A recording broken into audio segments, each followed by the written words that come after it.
إن الحمد لله نحمده ونستعينه ونستغفره ونعوذ بالله من شرور أنفسنا وسيئات أعمالنا من يهده الله فلا مضل له ومن يضلل فلا هادي له وأشهد أن لا إله إلا الله وحده لا شريك له وأشهد أن محمدًا عبده ورسوله يا أيها الذين آمنوا اتقوا الله حق تقاته ولا تموتن إلا وأنتم مسلمون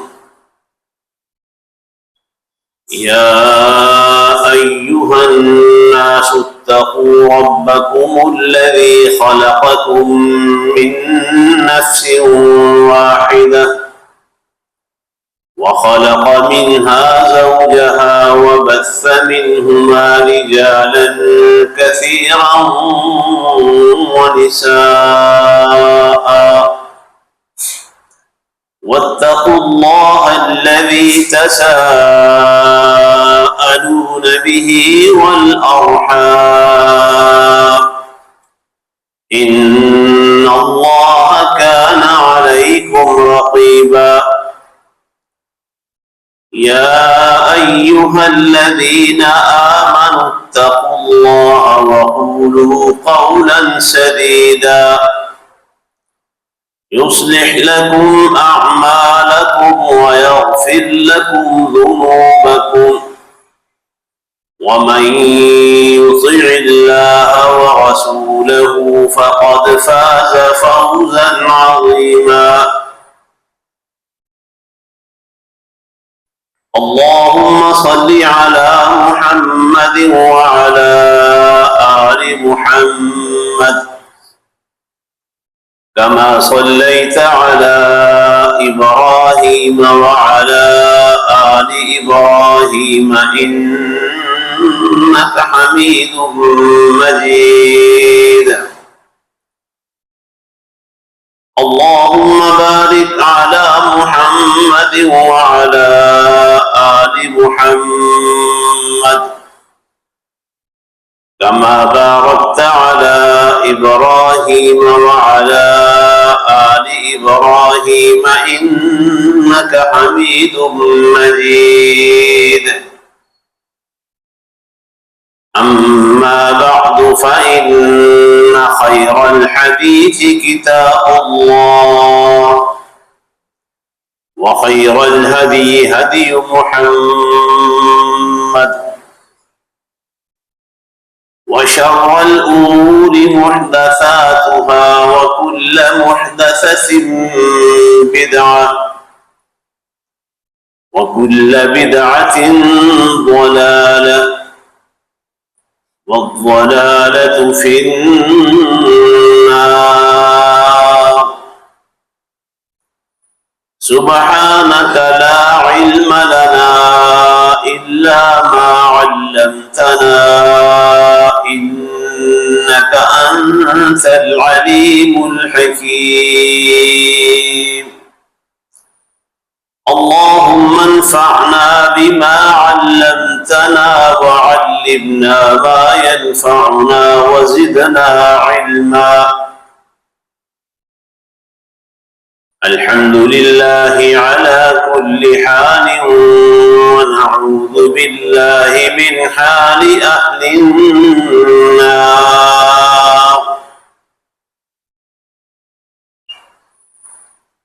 رب أعوذ بك من همزات الشياطين وأعوذ بك رب أن يحضرون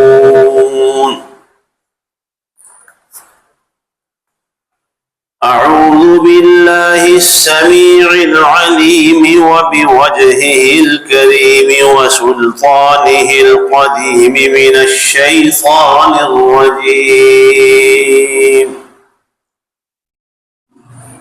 أفغير دين الله يبغون وله أسلم من في السماوات والأرض طوعا وكرها وإليه يرجعون.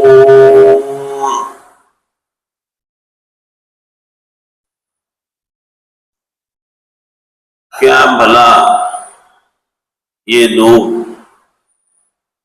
اللہ کا دین، اللہ کا قانون چھوڑ کے کچھ اور تلاش کر رہے ہیں، حالانکہ اس اللہ کے آگے جھکے ہوئے ہیں وہ سب جو آسمانوں میں ہیں اور جو کوئی بھی زمین میں، دل کی خوشی سے بھی اور نہ چاہتے ہوئے بھی، اور وہ سب لوگ اس اللہ کی طرف ہی لوٹائے جائیں گے۔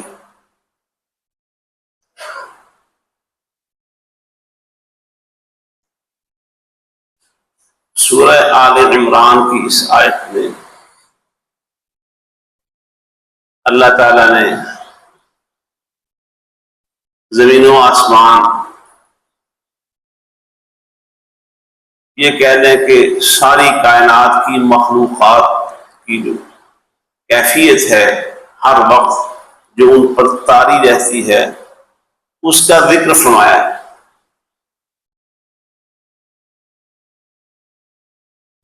سورہ حامیم فصلت یعنی حامیم السجدہ میں اللہ تعالیٰ نے یہ بتایا ہے کہ جب اللہ نے زمین آسمان پیدا کر لیے، زمین سے جو کچھ قیامت تک لوگوں کو دینا مقصود تھا وہ سب کچھ زمین میں اللہ نے سمو دیا، ڈال دیا۔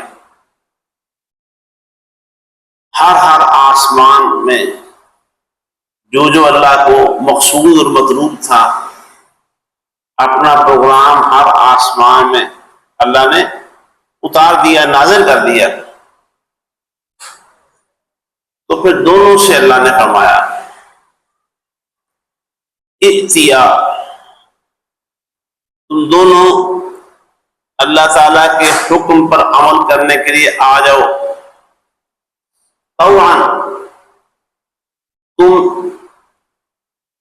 خوش دلی سے، پسندیدگی کے ساتھ اللہ کے حکم پر عمل کے لیے تیار ہو جاؤ۔ او کرہا، یا نہ چاہتے ہوئے،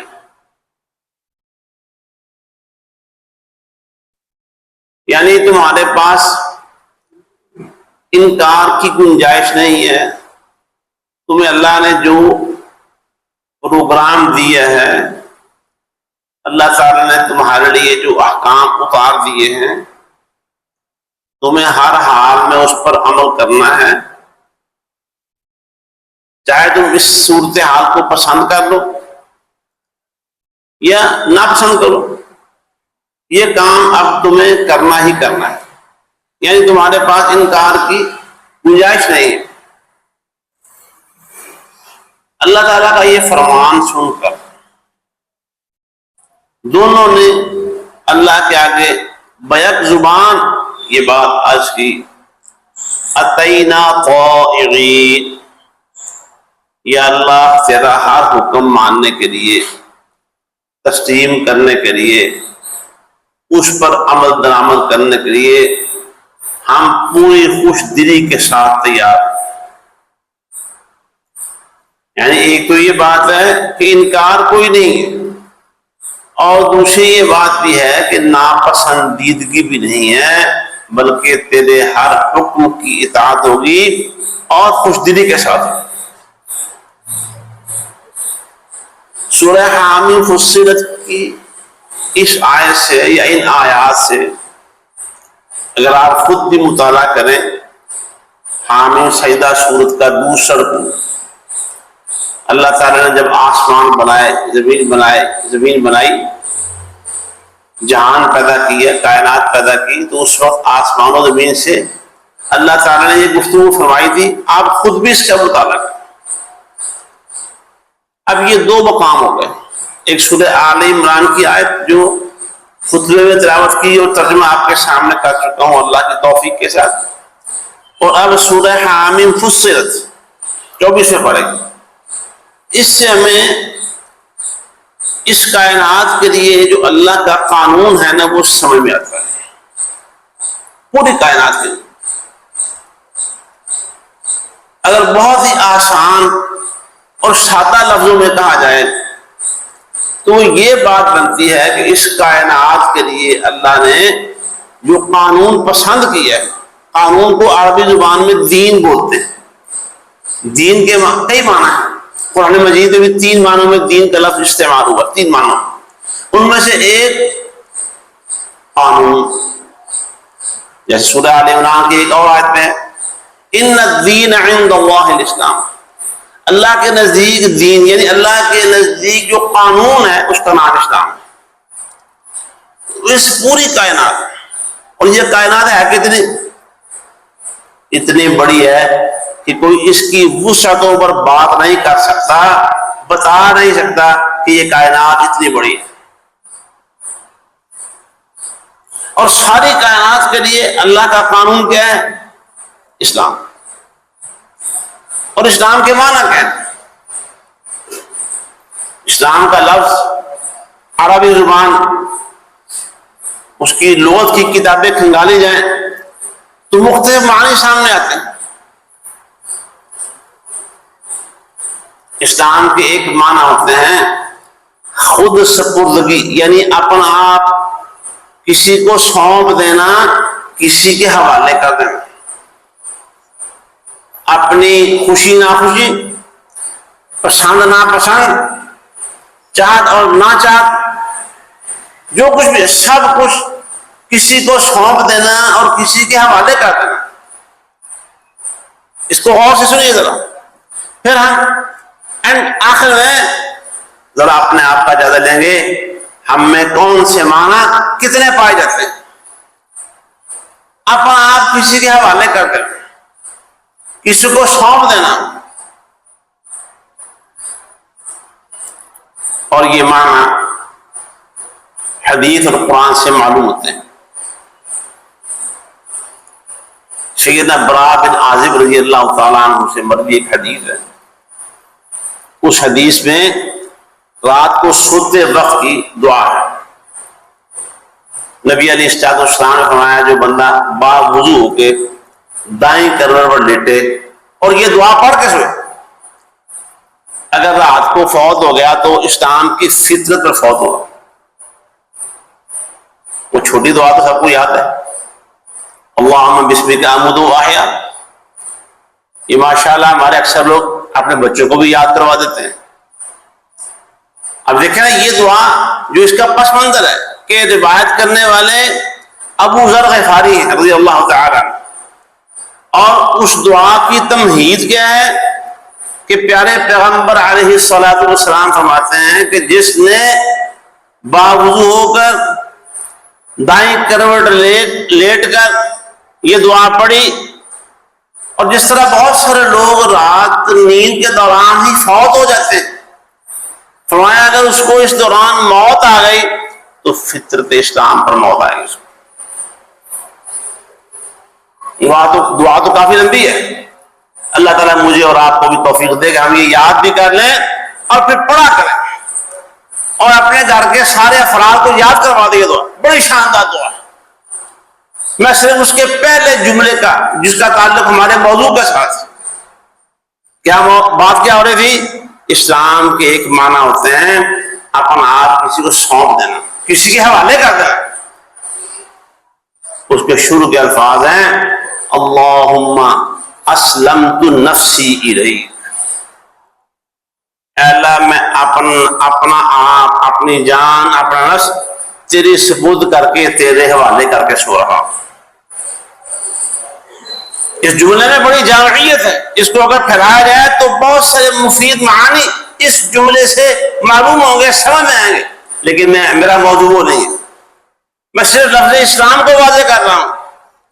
تو یہاں اسلام سے اسلمت کا لفظ ہے، اور اس کے معنی ہے، میں نے عرض کیا اسلام کے معنی ہوتے ہیں اپنا آپ کسی کے حوالے کر دینا۔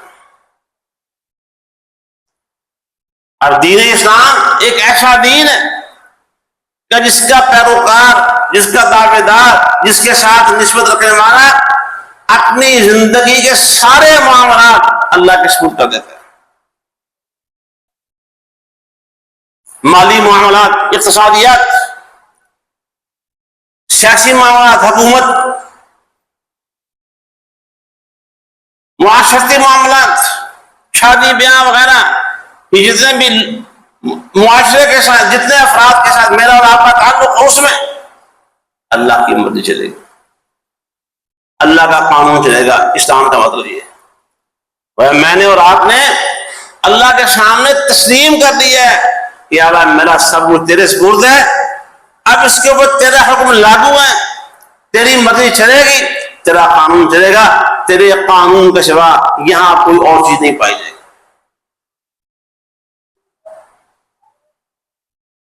اس کائنات کا دین اسلام ہے۔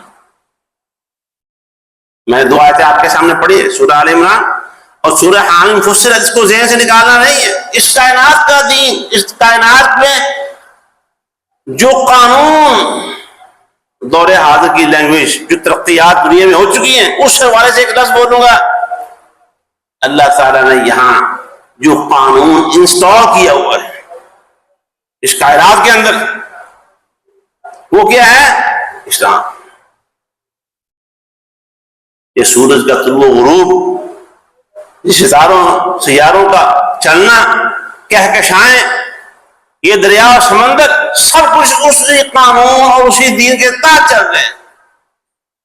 کوئی چیز بھی اس کائنات کی انسانوں اور جنوں کے سوا اللہ کے قانون کی خلاف ورزی نہیں کرتی۔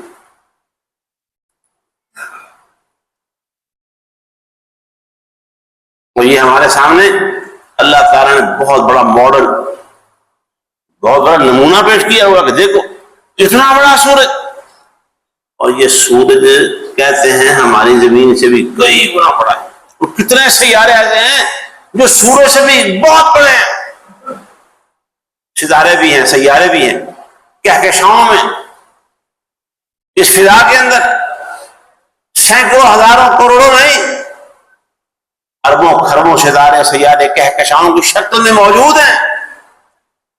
کوئی ایک بھی نہیں ہے ان میں جو اللہ کے قانون کی خلاف ورزی کر رہا ہو، جو اللہ کا قانون توڑ رہا ہو۔ اللہ نے اسے طلوع و غروب کا اور کسی مدار پہ، کسی جگہ پہ ٹھہرنے کا جو حکم دے رکھا ہے، وہ ایک لمحے کے لیے بھی اس حکم سے سرتابی کر رہا ہو، اپنی جگہ میں کوئی تبدیلی کر رہا ہو، پوری کائنات کا ایک چیز بھی ایسی نہیں ہے۔ لیکن ایک انسان ہے جو اس زمین والا جو سیارہ، جو سورج سے بہت چھوٹا اور کائنات سے کتنا چھوٹا ہے، اور کائنات کتنی بڑی ہے پتہ ہے اس کا؟ ایک سائنٹسٹ نے یہ انکشاف کیا ہوا ہے۔ مجھے کسی دوست نے بتایا تھا کہ 11ویں یا 12ویں کی انگریزی کی کتاب میں کسی سائنٹسٹ کی کہانی تھی، اس میں زمین کا پوری کائنات کا موازنہ موجود تھا، اور اس میں کہا گیا تھا دنیا میں ایک صحرا ہے جو دنیا کا سب سے بڑا صحرا ہے، اسے صحرا اعظم کہتے ہیں، جو کئی ملکوں پر مشتمل ہے، 1 2 3 4 5 ملک افریقہ وغیرہ کے، یہ وہاں کا صحرا، سب سے بڑا صحرا جو ختم ہونے کا نام ہی نہیں لیتا۔ اس نے کہا ہے کہ یہ زمین اللہ کی کائنات کے سامنے ایسے ہے جیسے صحرائے اعظم میں ریت کا ایک ذرہ۔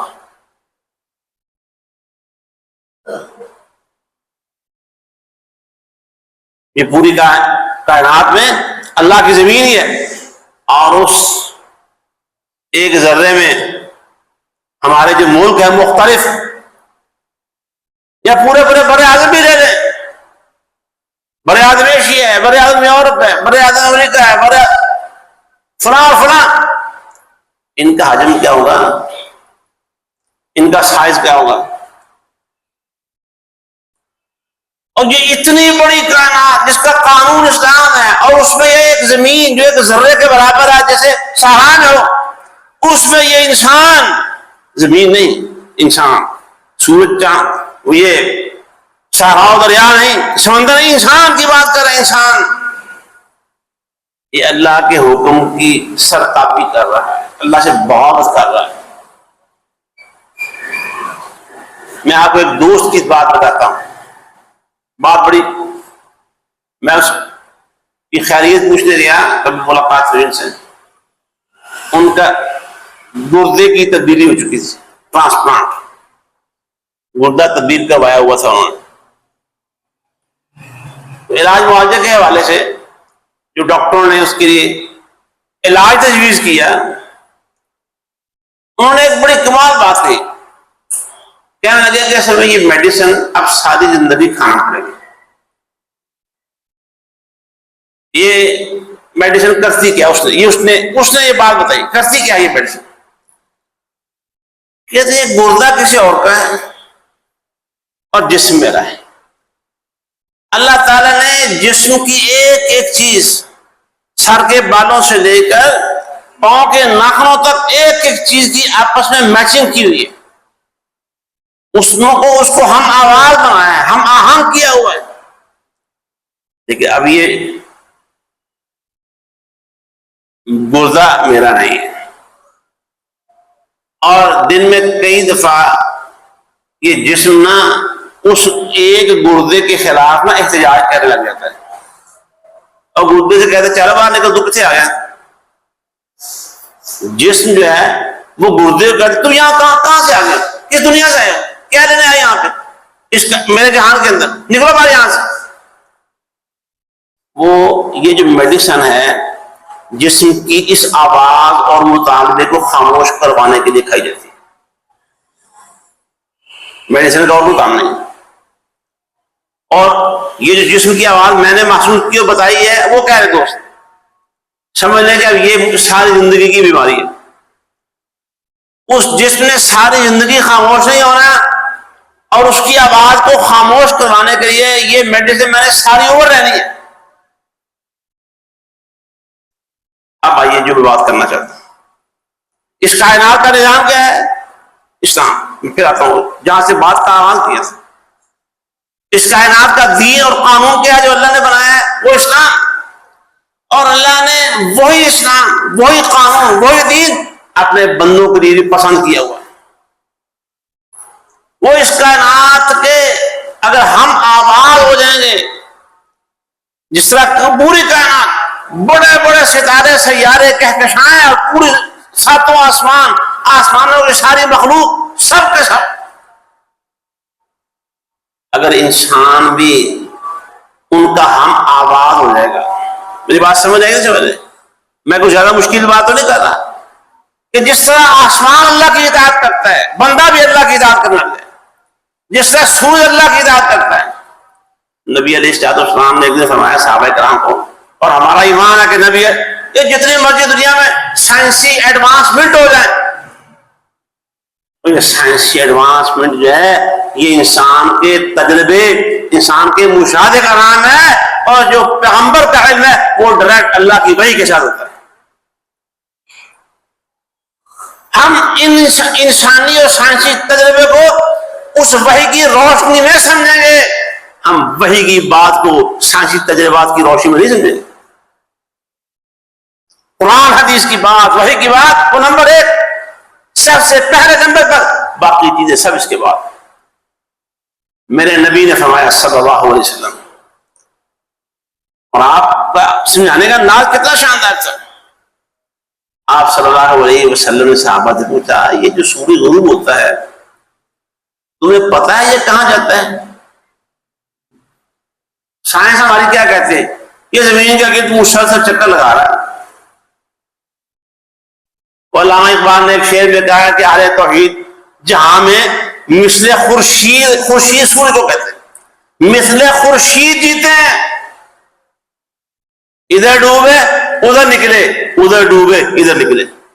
اور یہاں سے سورج غروب ہوتا ہے نا، کسی اور دنیا کے کونے میں طلوع ہو رہا ہوتا ہے، اس کونے میں غروب ہو رہا ہوتا ہے تو ہمارے یہاں طلوع ہو رہا ہوتا ہے. یعنی اس گلوب کر کے وہ چکر لگا رہا ہے، لیکن میرے نبی نے فرمایا اور سچ فرمایا، اور میرے نبی کی ہر بات وہ خالق فطرت کی طرف ہے، اپنی بات نہیں ہے. وما ينطق عن الهوى ان هو الا وحی یوحی. ہمیں یہ سورج پتہ ہے کہاں جاتا ہے؟ صحابہ نے اس کی اللہ کے رسول، اللہ اور اس کے رسول جانتے ہیں. فرمایا جا کے اللہ کے عرش کے نیچے سجدہ ریز ہوتا ہے اور اللہ سے طلوع ہونے کی اجازت مانگتا ہے، اسے اجازت ملتی ہے تو وہ طلوع ہو جاتا ہے. اور ایک دن ایسا بھی آنے والا ہے اسے طلوع ہونے کی اجازت نہیں ملے گی، اسے کہا جائے یہیں سے واپس ہو جا. جب وہیں سے واپس ہوگا سورج مغرب سے طلوع ہونا تو فرمایا پھر قیامت آ جائے گی. یہ سورج ہر ٹائم ہر دن اللہ تعالیٰ نے اس کی جو پروگرامنگ اس کے اندر انسٹال کر رکھی ہے، اس کے ساتھ لتھی کی ہوئی ہے، جوڑی ہوئی ہے، اور اسے اس پروگرامنگ کا اللہ تعالیٰ نے پابند بنایا ہوا ہے. ہر روز اس کی نئی اجازت طلب کرتا ہے اور اس کو عمل درآمد کر رہا ہے. تو کیا خیال ہے کائنات کے نظام میں، سسٹم میں، تاریخ میں، کیونکہ سورج اور چاند اللہ نے فرمایا یہ ایک حساب کے ساتھ جڑے ہوئے ہیں اور دنیا کے حساب، دنیا کو حساب مرتب کرنے کا ذریعہ بنے ہوئے ہیں. کیا اس میں کوئی فرق آ رہا ہے؟ تاریخ سورج کے طلوع غروب میں فرق آیا ہو، چاند کے طلوع غروب میں فرق آیا ہو، دنیا کا کوئی حساب، کوئی کیلنڈر، کوئی تاریخ غلط مرد ہو گئی ہو، ہے کوئی؟ بالکل نہیں ہے. کیوں؟ جو قانون اللہ نے ان کے لیے بنایا ہوا ہے یہ اس قانون کی پوری طرح سے پابندی کر رہے ہیں، اور جب یہ اس قانون کی پابندی انسان نہیں کرتا، اللہ کے قانون سے منحرف ہو جاتا ہے، اللہ کے دین سے انحراف کرتا ہے. اللہ کا دین وہ توحید سے شروع ہوتا ہے، اللہ کی وحدانیت پر ایمان سے شروع ہوتا ہے. اللہ فرماتے ہیں سورہ الحج میں 57ویں بارے میں، اور تمہارا الہ ایک ہی الہ ہے، فَإِلَٰهُكُمْ إِلَٰهٌ وَاحِدٌ. تمہارا الہ صرف ایک ہے، دو الہ نہیں ہے، تین نہیں ہے، کئی نہیں ہے، اس پوری کائنات کا الہ صرف ایک ہے.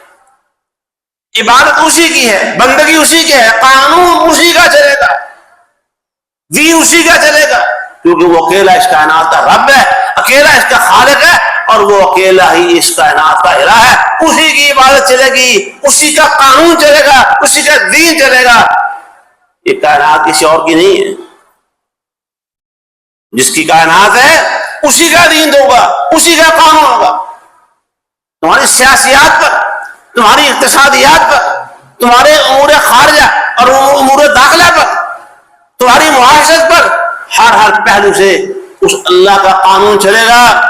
سیاست بھی اسی کی، حکومت بھی اسی کی، عبادات بھی اسی کی، معاشرت بھی اسی کی، اور اس کے علاوہ زندگی کے جتنے شعبے ہیں سب پہ جو چھاپ لگے گی، جو مہر لگے گی، جو رنگ چڑھے گا، وہ محمد رسول اللہ صلی اللہ علیہ وسلم کو جو اللہ نے رنگ دیا تھا وہ صبغت اللہ والا سب اسی کے رنگ چلے گا. کیونکہ تمہارا الہ ایک ہے، دو الہ نہیں ہے. آگے الفاظ کیا ہے؟ میں نے اسلام کے لفظ سے بات کا آغاز کیا تھا، یاد رکھیے گا. اسلام کا لفظ اسلام کیا ہے؟ سورہ حج کی بات کر رہا تھا 57 پارے کی. فرمایا تمہارا الہ ایک ہے، فَلَهُ أَسْلِمُوا، اپنا سب کچھ اس کے حوالے کر دو. اور جب یہ کوئی بندہ قانون کے ہتھے چڑھ جائے تو مجھے بھاگتے بھاگتے کسی جگہ پر قانون کے دائرے اور شکنجے میں آ جائے تو کیا کہتے ہیں؟ ہینڈ ہاتھ کھڑے کر لو.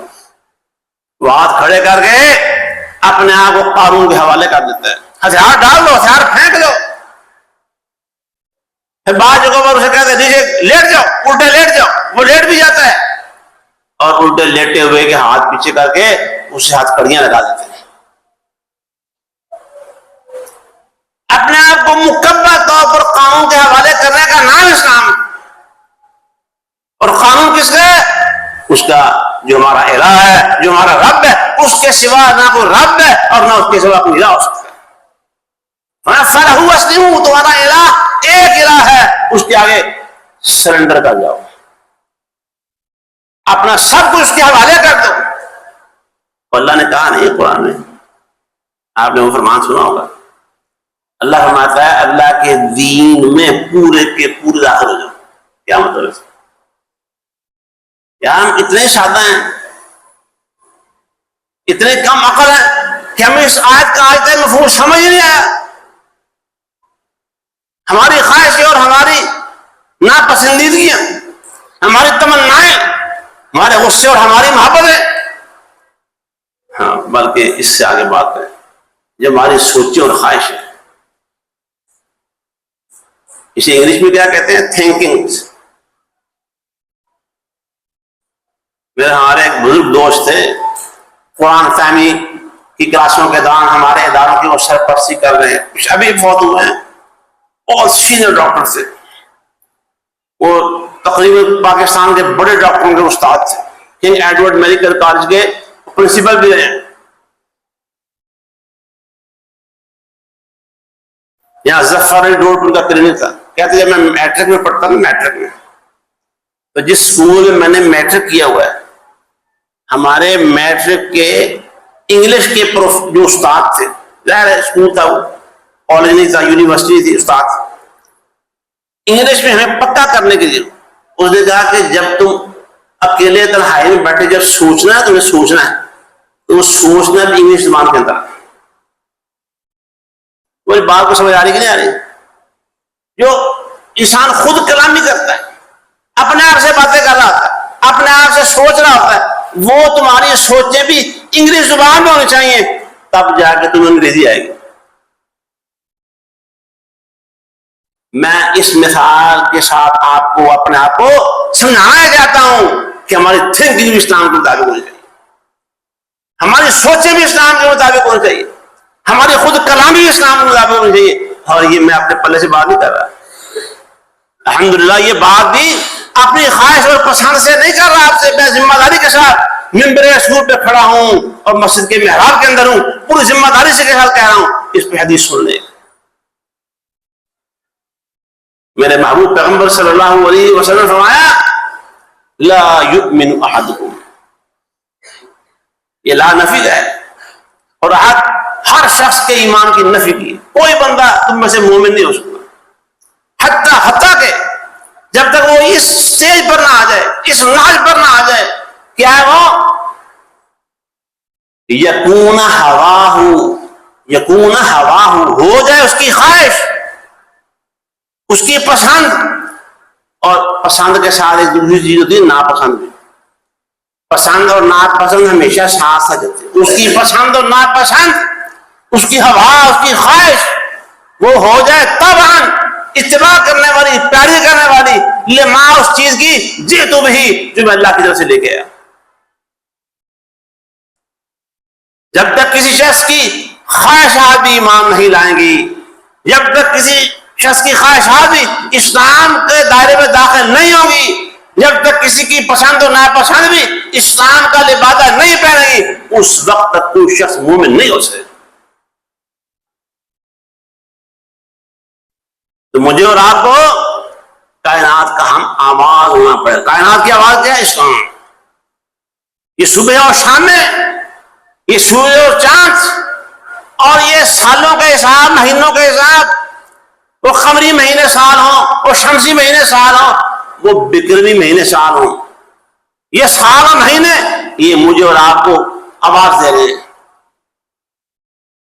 کہ جس کے حکم کے تابع رہ کر ہم ترتیب پا رہے ہیں، اور ہماری ترتیب میں کوئی خرابی نہیں ہے، تم بھی اس کے حکم کے تابع ہو جاؤ، تمہاری ترتیب بھی ٹھیک ہو جائے.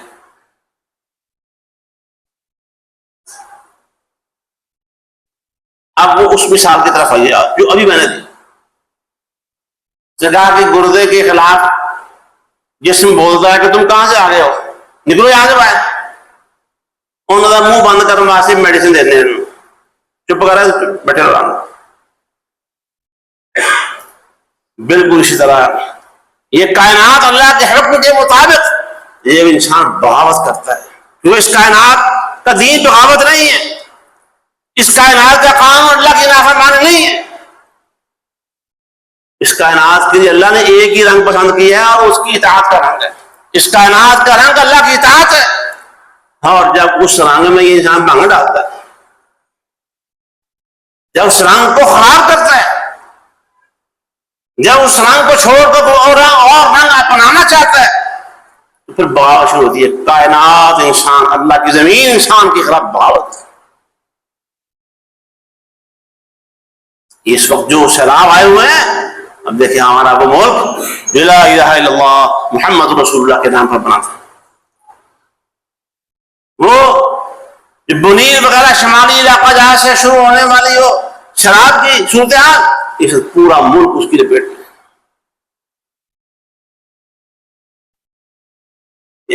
میں بات حکومتوں کی نہیں کروں گا، ان کی نااہلی اور جو سارے حالات ان کی وہ بھی تو اللہ کا عذاب ہی ہیں. کوئی بات سمجھے کسی نے؟ اگر یہ زلزلے، اگر یہ طوفان، اگر یہ سیلاب اللہ کا عذاب ہو سکتے ہیں، تو جو ہمارے حکمران ہیں وہ اس سے بڑھ کر اللہ کا عذاب ہے. اور عورت کی حکمرانی تو ہے ہی اللہ کا عذاب، اللہ کی لعنت ہے، اللہ کی ناراضی ہے، اللہ کا غصہ ہے. اللہ تعالیٰ نے اپنے غصے کا اظہار یہ کیا کہ ہمارے اوپر ایک عورت حکمران مسلط کر دی، اور نبی کریم صلی اللہ علیہ وسلم نے فرما دیا تھا اور سچ فرمایا تھا، اور وہ فرمان کو پوری دنیا مل کے اس کے اثرات کو ختم نہیں کر سکتی، اللہ کے نبی کی بات کو تبدیل نہیں کر سکتی. سورج مشرق کی بجائے مغرب سے طلوع ہو سکتا ہے اور ہوگا ایک دن، لیکن میرے نبی کی بات کی صداقت کو کوئی جھٹلا نہیں سکتا.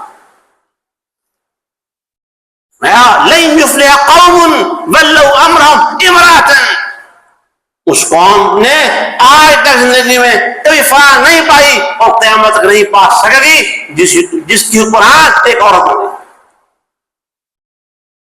اور کیا خیال ہے، یہ اللہ کی بغاوت نہیں ہے؟ یہ وہ نظام جس کو میں اور آپ ووٹ ڈالتے ہیں، سپورٹ کرتے ہیں، اور ایسے نظام کو سپورٹ کرتے ہیں، وہی نظام عورت کی حکمرانی کا سبب بنتا ہے. پہلے بھی اسی نظام کے تحت جس نظام کو پہلے سہارا دیتے ہیں، سپورٹ کرتے ہیں، مقابلے میں کھڑے ہوتے ہیں، اور جب عورت ووٹ لے کے جیت جاتی ہے پھر اس کے خلاف احتجاج شروع کر دیتے ہیں. جی ایسی بات ہے نا؟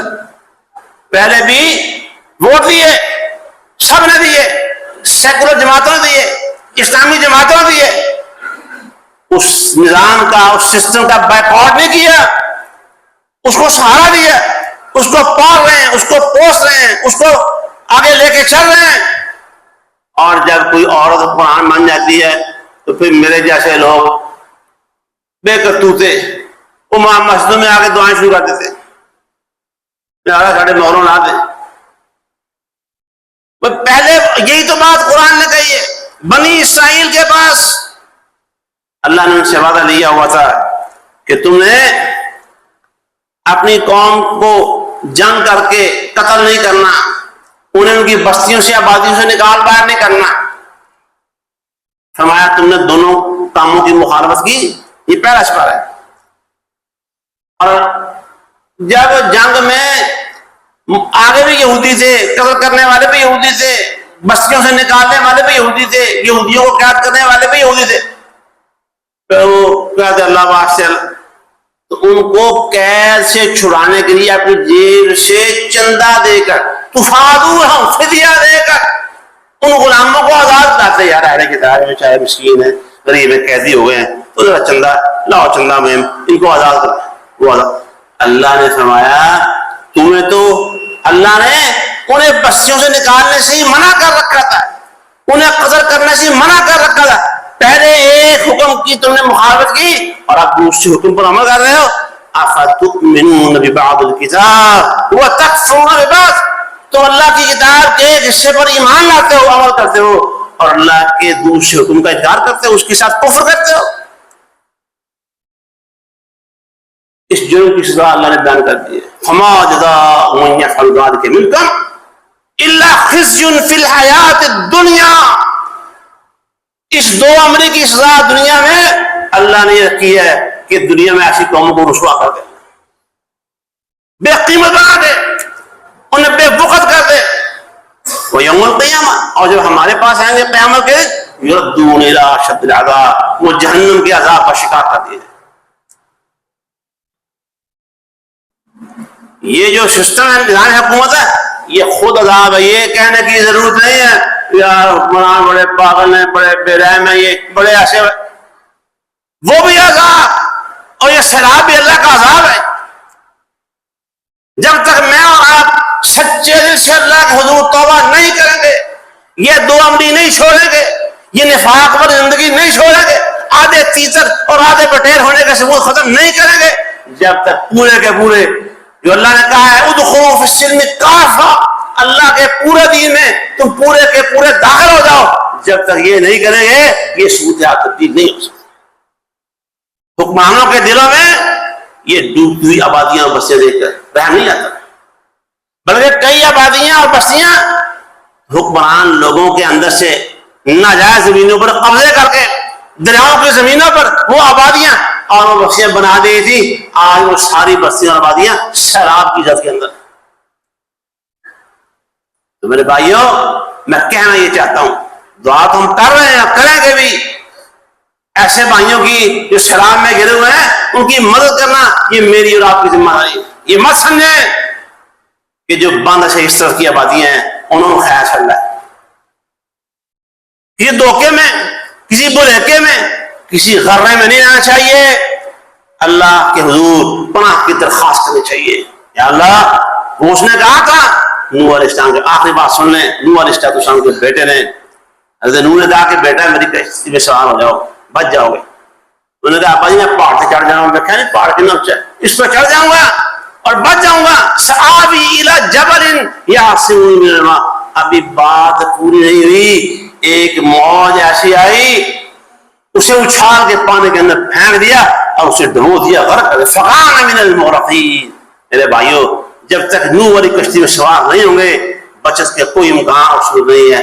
اللہ مجھے اور آپ کو صحیح رخ پر سوچنے اور اس پر عمل کرنے کی توفیق عطا فرمائے. وآخر دعوانا ان الحمد للہ رب العالمین.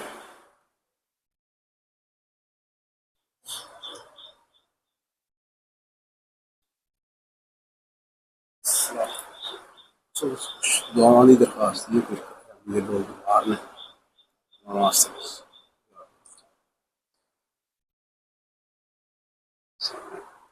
لو یار نکالو کرنا ٹائم نا ہمارا بڑا قیمتی ہوتا ہے.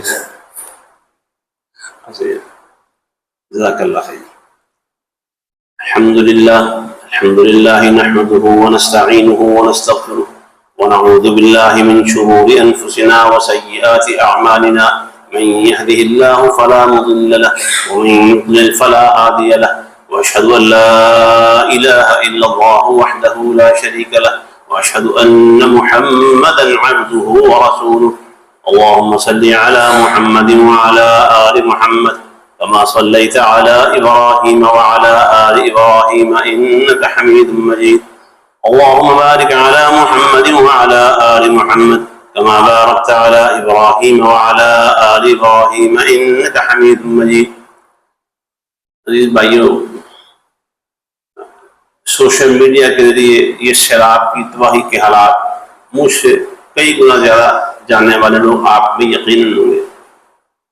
ان حالات میں ایک تو ہماری ذمہ داری ہے اللہ سے معافی مانگیں, توبہ کریں, اللہ کے دین سے بغاوت. جو آج جمعے کا سبق ہے وہ یہ بغاوت چھوڑ, یہ دو رنگی چھوڑ, یا کریں. یہ نہیں ہو سکتا کہ خوش رہے شیطان بھی راضی رہے رحمان, یہ نہیں ہو سکتا. اگر یہ کیفیت ہوگی تو اللہ تعالیٰ کو ہماری عبادتوں کی جو تھوڑی بہت کہانی گنجی کر لیتے ہیں اللہ کو ضرورت نہیں. اللہ ہماری خطائیں معاف کرے. میں آپ کو اللہ سے مایوس نہیں کرنا, میں آپ کو اللہ معاف کرے تو اللہ سے بیگانگی کا راستہ نہیں بتا رہا. میں تو یہ عرض کر رہا ہوں کہ میں اور آپ سارے مل کے مکمل طور پر اللہ کے دین داخل ہیں, ساری کائنات کی جو آواز ہے اللہ کی ذات کی جو دن رات آ رہی ہے، اللہ ہمیں ان کانوں کے بعد دل کے کانوں سے سننے کی اور اپنی زندگی میں اس آواز کو جگہ دینے کی توفیق عطا فرمائے۔ اور آواز کیا ہے؟ اللہ کی بغاوت چھوڑ دو، اللہ کی مکمل اطاعت شروع کر دو، اللہ کی مکمل اطاعت کا رنگ اپنے اوپر چڑھا دو، اسی کے اندر تمہاری کامیابی ہے، دنیا میں بھی اور آخرت میں۔